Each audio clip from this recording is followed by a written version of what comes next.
कभी ऐसा हुआ कि किसी ने आपको सीधी तरह से कुछ भी गलत नहीं बोला, पर फिर भी उनके बिहेवियर ने आपको अंदर तक हर्ट कर दिया। कभी किसी कन्वर्सेशन में आपकी बात को कैजुअली टाल दिया गया।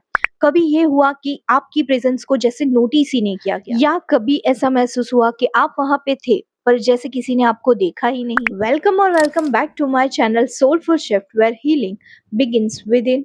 मैं मित्तल आप सबका स्वागत करती हूँ मेरी यूट्यूब चैनल और आज की वीडियो में मैं बात करने वाली हूँ किसी के इग्नोर करने से इतना हर्ट क्यों होता है। और अजीब बात यह है कि उस मोमेंट में कोई भी ऐसे लाउड आर्ग्यूमेंट्स नहीं थी, कोई हार्श वर्ड्स नहीं थे या कोई बड़ा कॉन्फ्लिक्ट भी नहीं हुआ, पर फिर भी अंदर एक अजीब सा खालीपन होने लगा।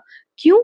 क्योंकि इंसान की बेसिक इमोशनल नीड्स में से एक नीड होती है एक्नॉलेजमेंट। हम सब चाहते हैं कि हम जो है जैसे हैं वो किसी लेवल पर नोटिस हो। ये कोई ईगो नहीं है और ना ही कोई अनहेल्दी अटेंशन क्रेविंग्स है। ये सिंपली एक ह्यूमन नेचर है। अब इसे साइकोलॉजिकली समझते हैं। जब हम किसी एनवायरमेंटल स्पेस में होते हैं, वो चाहे वर्क स्पेस हो गया, हमारा सोशल स्पेस हो गया या डेली इंटरेक्शंस हो गया, हमारा सबकॉन्शियस माइंड ये एक्सपेक्ट करता है कि हमारी प्रेजेंस विजिबल हो।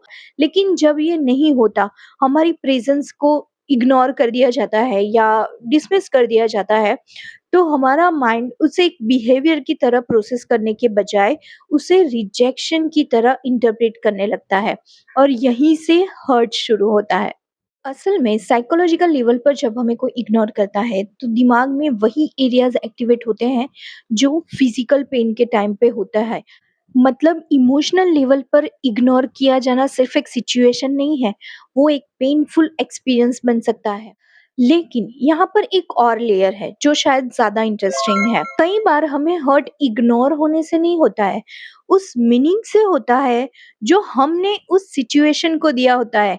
हम इंस्टेंटली कंक्लूजन देने लगते हैं, शायद मेरी प्रेजेंस मैटर नहीं करती है, शायद मैं इनफ नहीं हूँ, शायद मैं इम्पोर्टेंट नहीं हूँ। ये सारे कंक्लूजन्स हमारे माइंड ने उस सिचुएशन को दिए होते हैं और फिर धीरे धीरे ये थॉट्स उस मोमेंट तक सीमित नहीं रहते हैं, ये हमारी सेल्फ परसेप्शन को भी अफेक्ट करने लगते हैं। यानी कि प्रॉब्लम सिर्फ इग्नोर होना नहीं है, प्रॉब्लम तब शुरू होती है जब हम उस बिहेवियर को अपनी वैल्यू का मेजर बना देते हैं। लेकिन इसमें सच ये है कि किसी का बिहेवियर हमेशा हमारी वैल्यू का रिफ्लेक्शन नहीं होता है। कई बार लोग डिस्ट्रैक्टेड रहते हैं, वो खुद इमोशनली प्रेजेंट नहीं होते, उनका फोकस कहीं और भी रह सकता है, पर हमारा माइंड इन सब पॉसिबिलिटीज को कंसीडर करने के बजाय खुद पर क्वेश्चन करने लगता है। और यही वो पैटर्न है जो इमोशनल हर्ट को और डीप बना देता है। एक और इंटरेस्टिंग बात, जितना ज्यादा हमारी सेल्फ वर्थ बाहर के रिएक्शंस पर डिपेंड होगी, उतना ज्यादा इग्नोरेंस हमें पेनफुल महसूस होगा। क्योंकि तब हर इंटरेक्शन एक साइलेंट टेस्ट बन जाता है, क्या मैं वैल्यूड हूँ या नहीं। लेकिन जिस मोमेंट पर इंसान अपनी वैल्यू अंदर से समझने लगते हैं, तब सिचुएशंस चेंज नहीं होगी, पर उसका इम्पैक्ट बदलने लगता है। और फिर कोई इग्नोर करेगा तो वो स्टिल नोटिसेबल तो होगा, पर वो हमारी आइडेंटिटी को शेक नहीं कर पाएगा, क्योंकि तब हमें पता होगा कि एक्नॉलेजमेंट अच्छा लगता है पर सेल्फ वर्थ का सोर्स वो नहीं है। और यही इमोशनल मैच्योरिटी का एक बहुत इंपॉर्टेंट पार्ट है, ये समझना कि लोगों का बिहेवियर अनप्रेडिक्टेबल हो सकता है, लेकिन हमारी वैल्यू किसी सिचुएशन के रिएक्शन पर तय नहीं होगी। क्योंकि आप ही सोचिए, अगर हमारी वैल्यू हर इंटरेक्शन के साथ फ्लक्चुएट होने लगेगी, तो फिर हम इंटरनली स्टेबल ही नहीं रह पाएंगे।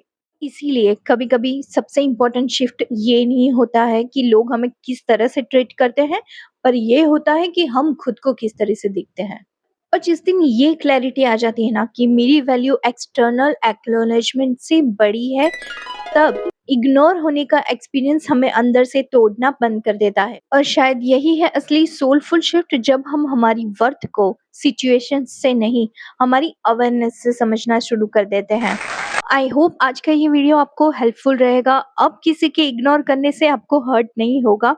अगर आपको मेरे वीडियोस पसंद आता है, उसको लाइक कीजिए, शेयर कीजिए एंड मेरी सोलफुल शिफ्ट को सब्सक्राइब करना मत भूलिए। मिलते हैं नेक्स्ट वीडियो में।